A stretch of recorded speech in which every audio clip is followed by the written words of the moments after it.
Imagine a moment when your world shatters with a single text, a photo of your son, your heart, in a tuxedo, married, without you there. How does a father rebuild when his family forgets him? Hold tight, because James Carter's story of betrayal, strength, and a bold new beginning will leave you speechless and inspired to rethink family forever. James Carter, 59, always believed family was his anchor. A retired mechanic from Charlotte, North Carolina, he raised his son, Liam, alone after his wife, Marianne, died when Liam was 6. For 24 years, James poured his soul into Liam's future, working double shifts at Harper's auto shop in Nodar to fund his dreams. He imagined standing proud at Liam's wedding, toasting his joy. But one chilly November morning in 2025, a text from Liam's fiancée, Sophia Bennett, flipped his world upside down. It was a photo. Liam, 24, in a sharp tuxedo, grinning beside Sophia in a flowing white gown. The caption read, "Our perfect day, surrounded by love." James's heart sank. The photo showed Sophia's parents, Richard and Diane Bennett, beaming, but James was nowhere in sight. His phone trembled in his calloused hands as he dialed Liam. "Son, did you get married?" A pause, then Liam's voice, casual, distant. "Yeah, Dad, yesterday. It was just a small thing."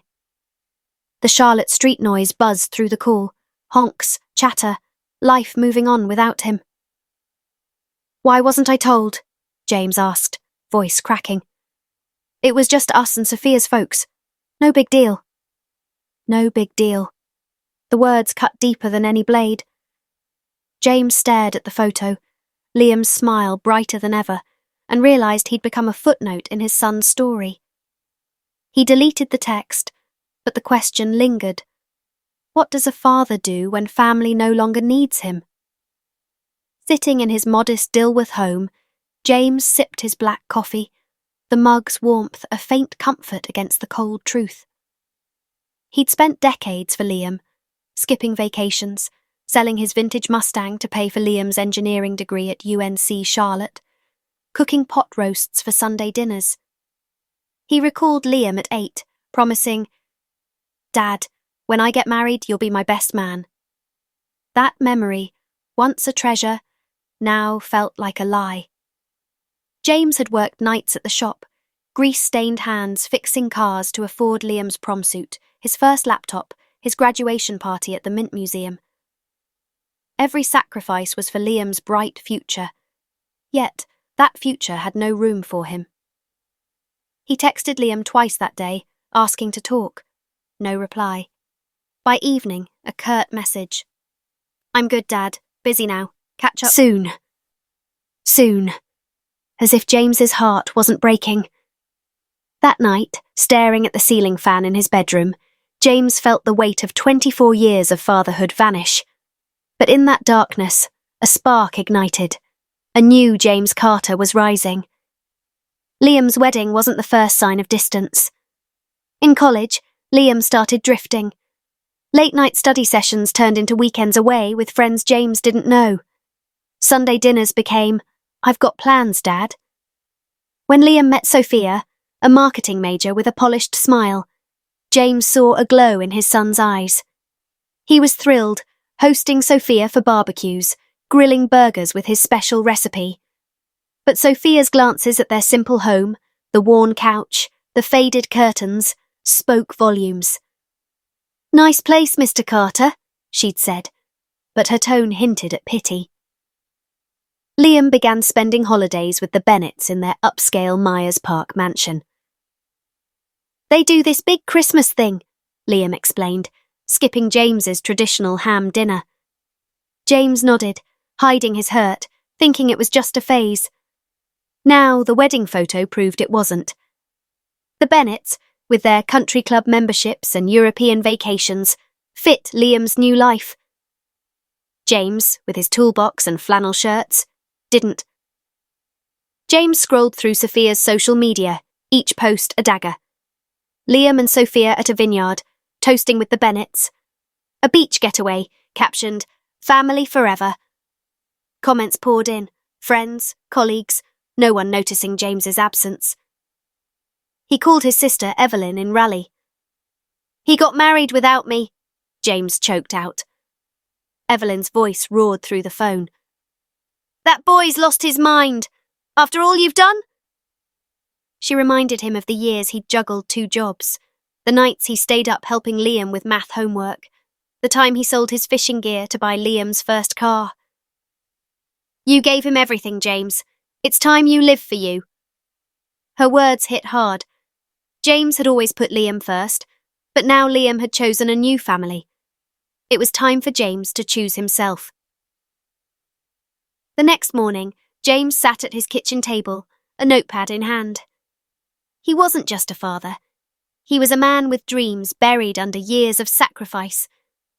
He wrote, "James Carter's new chapter, November 12th, 2025.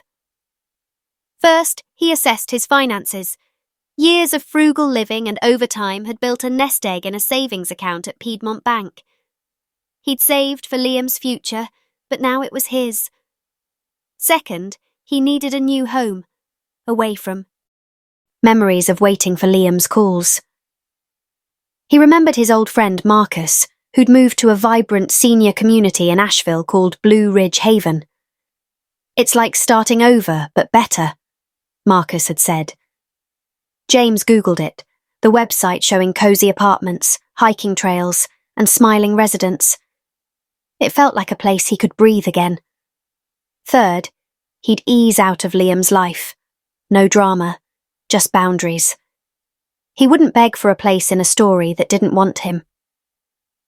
James drove to Blue Ridge Haven that weekend, the Blue Ridge Mountains a stunning backdrop. The manager, Carla, greeted him warmly. "Welcome, Mr. Carter. Ready for a tour?" The community buzzed with life, residents painting in an art studio, playing cards in a lounge, planning a trip to Biltmore Estate. James saw himself here, not as Liam's dad, but as James, a man with stories and skills. He toured a 1-bedroom apartment with a view of rolling hills. "This one's available," Carla said. James imagined mornings with coffee on the balcony, evenings with new friends. "I'll take it," he decided, heart racing with a mix of fear and excitement. Back home, he met with his bank manager, Ms. Torres, who praised his savings. "You've got options, Mr. Carter. Let's set up an investment plan for steady income." For the first time, James saw his money as a tool for his own dreams, not Liam's. Liam called that Sunday, voice bright. "Dad, we're back from our honeymoon in the Bahamas. Can we swing by with gifts?" James's stomach twisted. Gifts? After excluding him from the wedding? "Sure," he said calmly. "Come by at 4. He prepared iced tea and pecan pie, habits from years of hosting Liam. When they arrived, Liam looked happy. Sophia polished as ever.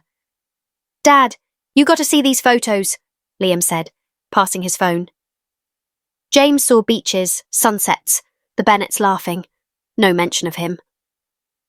"Looks fun," he said, voice steady. "How was the wedding?" Sophia fidgeted. "Simple, just us and my parents. We didn't want to fuss." James nodded, then asked, "Why wasn't I invited?" Liam sighed. "It was last minute, Dad. You don't like crowds anyway." A lie. James had planned Liam's graduation party for 200 guests. "I deserve to know," James said firmly.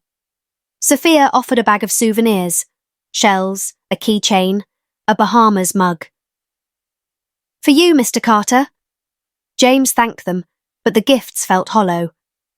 After they left, he boxed them up, done chasing their approval. Monday, James met with a lawyer, Mr. Daniels, to update his will. "Half to charities for single fathers, half to Liam, but only after he writes a letter explaining why he excluded me," James instructed. "No apologies needed, just honesty." He hired movers, keeping only essentials, tools, photos, his favourite armchair. Liam's old room, full of trophies and comics, went into storage. If Liam wanted them, he'd decide. James's new apartment at Blue Ridge Haven was ready by Friday. He moved in, the mountain air crisp, his heart lighter. At his first community dinner, he met Rosa, 62, a retired nurse with a warm laugh, and Leo, 70, a former chef who loved fishing. They asked about his life, his love for cars, his dream to travel Route 66. James felt seen, not as a father, but as himself. Liam called a week later, panicked. "Dad, your house is empty. Where are you?" James stayed calm. "I moved to Blue Ridge Haven in Asheville.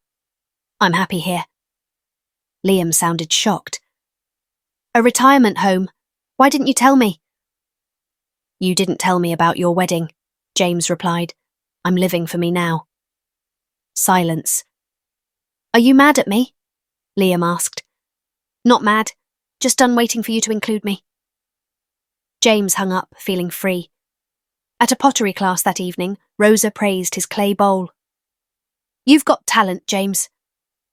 He grinned, realising he hadn't smiled like that in years. Friday, Liam and Sophia visited Blue Ridge Haven. Liam looked uneasy, Sophia stiff. "Dad, are you okay here?" Liam asked. James gestured to the sunny lounge, the mountain view. "More than okay. I've got friends, hobbies, a life." Sophia frowned. "This place looks pricey. Are you sure about the cost?"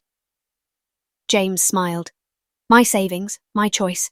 I worked hard for this." Liam's eyes widened.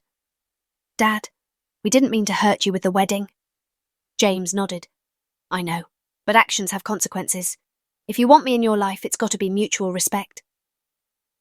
Liam looked down, nodding slowly. "Can we try again?" "Maybe," James said, "but it's on my terms now." They left, promising to call. James didn't hold his breath. Hey, did James's story hit home? Drop a like if you felt his journey, and comment your city. Let's see where you're watching from. Share this video to inspire others, and subscribe for more stories of courage and change. Check out 2 new tales on your screen now. Thanks for watching, and see you in the next story.